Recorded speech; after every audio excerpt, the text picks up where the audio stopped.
Pernah gak sih kita tuh merasakan atau mengalami yang namanya sendiri? Jadi merasa sendiri, merasa sepi, merasa tidak berarti. Sendiri, tidak ada yang menemani. Dan akhirnya hidup kita itu merasa sangat membosankan. Jadi di dunia ini seakan tiada yang berarti kayak gitu. Kita tuh merasa jenuh dengan apa yang ada. Seolah yang terjadi begitu-begitu saja, gak ada perubahan.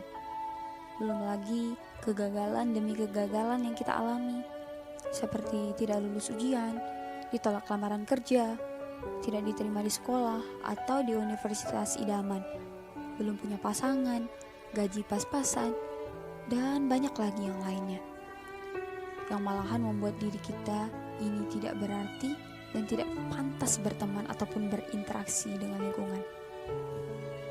Yang ada akhirnya kita itu jadi menutup diri gitu kan, merasa bisa melakukan dan menyelesaikan segala persoalan sendiri tanpa mengganggu dan melibatkan orang lain.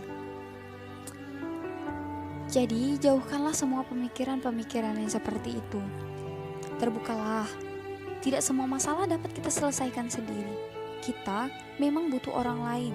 Jangan menjadi manusia yang individualis, merasa kuat dan bisa melakukan semuanya sendiri. Karena kita juga harus bisa menjadi manusia yang sosialis. Kita butuh orang lain dan begitupun orang lain juga butuh kita. Bukalah perasaan kita, bukalah pikiran kita, jangan pernah merasa sendiri. Masih banyak di luar sana yang peduli, sayang, dan selalu berdoa kepada kita. Ya, sesama umat muslim di dunia ini, ya kan?